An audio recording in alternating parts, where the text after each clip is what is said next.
Olá, a graça e a paz do nosso Senhor e Salvador Jesus Cristo seja contigo, meu irmão e minha irmã. Hoje a nossa leitura se concentra em Gênesis, no capítulo 31 e 32. Na leitura anterior, no capítulo 28, nós vemos o início da jornada de Jacó para Harã, fugindo do seu irmão Esaú. E nessa jornada, então, ele na viagem tem um sonho, e neste sonho ele vê anjos subindo e descendo por uma escada que conecta a terra ao céu. Nesse mesmo sonho, Deus reafirma a promessa que tinha feito a Abraão e Isaque, garantindo também a Jacó a terra e a sua descendência numerosa. Jacó então nomeia aquele lugar de Betel e faz um voto prometendo entregar o dízimo para tudo o que ele receber de Deus. Em Gênesis capítulo 29, Jacó finalmente encontra Raquel, encontra a sua futura esposa, filha de Labão, se apaixona por ela. Ele trabalha 7 anos como dote para o casamento. Só que ele é enganado por Labão, que no casamento lhe dá a Lia, a irmã mais velha, como esposa.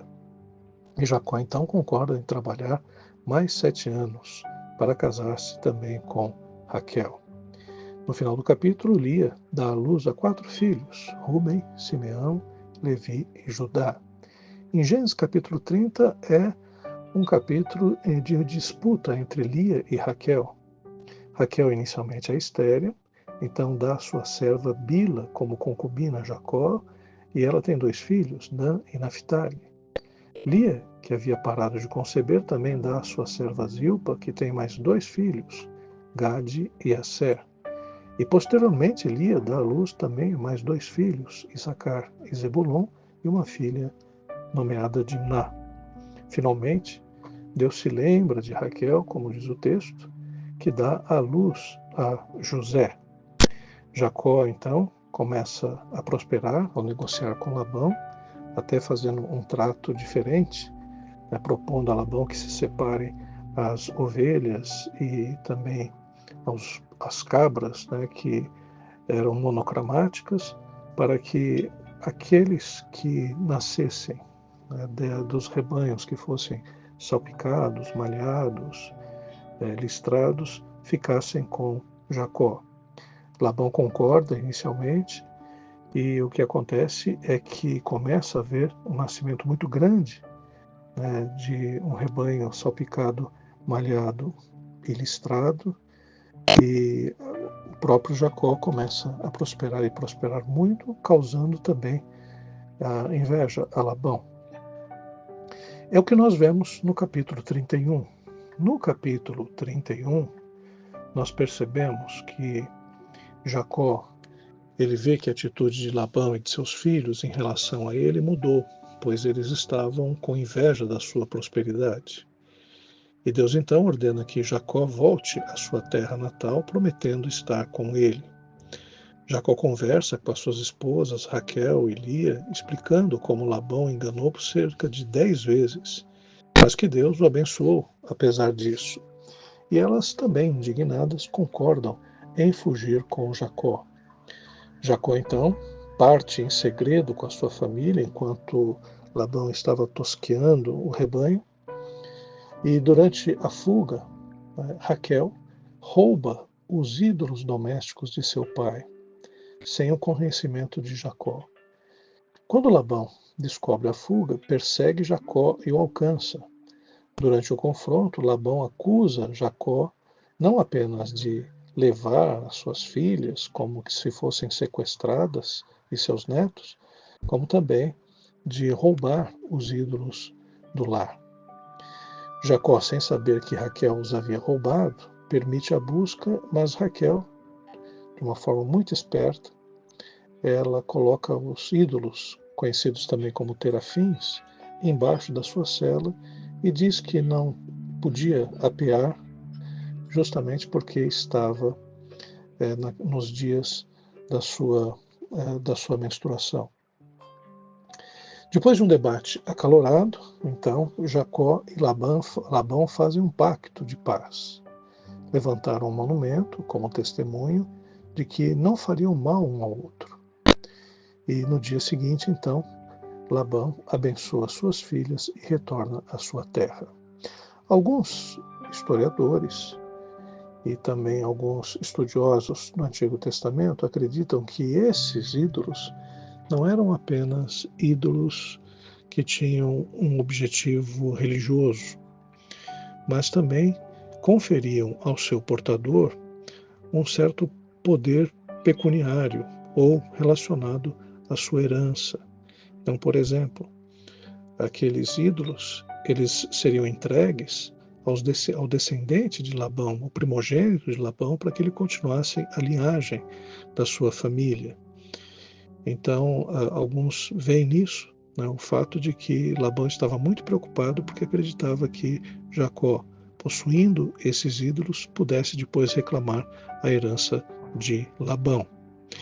Mas tudo isso foi quebrado no momento em que eles fizeram um novo pacto, um pacto de não agressão, que invalidava qualquer tentativa de Jacó reclamar alguma herança e Labão também de agredir o próprio Jacó.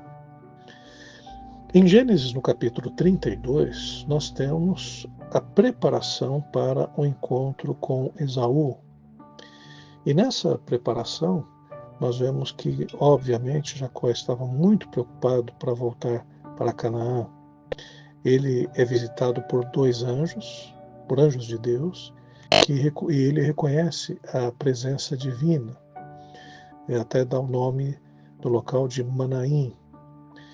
E ele, temendo encontrar Esaú, que ele havia enganado no passado por causa da questão da primogenitura, ele, antes de chegar à casa de seu pai, ele envia mensageiros para anunciar a sua chegada. E os mensageiros retornam informando que Esaú estava vindo ao seu encontro com 400 homens, o que aumenta o temor de Jacó. Jacó então divide o seu grupo em dois, pensando que se Esaú atacar um grupo, o outro poderia então escapar. Ele ora pedindo a proteção de Deus, relembrando suas promessas, e vai também comprando a Esaú com presentes generosos de rebanhos para Esaú, enviando em etapas na esperança de apaziguar a ira de seu irmão. Numa noite, Jacó fica sozinho e luta com um homem misterioso. Na verdade, ele luta com um anjo que o texto fala que é o anjo de Deus, quer dizer, o próprio Deus, o anjo do Senhor. E durante a luta, este anjo, né, que é o próprio Deus, toca o quadril de Jacó, deslocando, e Jacó insiste em receber a bênção. Ele luta a noite inteira com este anjo, e o anjo então muda o nome de Jacó para Israel, que significa aquele que luta com Deus, e o abençoa. No final, Jacó nomeia aquele lugar de Peniel, dizendo que ele viu Deus face a face e a sua vida lhe foi poupada. Esses capítulos destacam os temas da proteção divina, a reconciliação e a transformação espiritual de Jacó.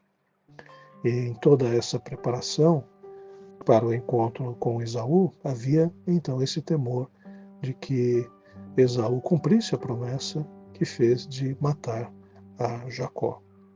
Que Deus abençoe, que a gente possa ter também alguns momentos como Jacó teve, momentos cruciais, momentos em que a gente precisa de encontrar-se com Deus pedindo direção para a nossa vida. E momento em que ele ficou sozinho, porque ele deixou toda a sua família, atravessou o vale do Jaboque e sozinho com Deus, ele então consegue ser abençoado. Mostrando que existem momentos na nossa vida de decisão que a gente precisa, evidentemente, de que Deus nos abençoe, nos oriente nos passos que nós devemos tomar. Que Deus abençoe a todos.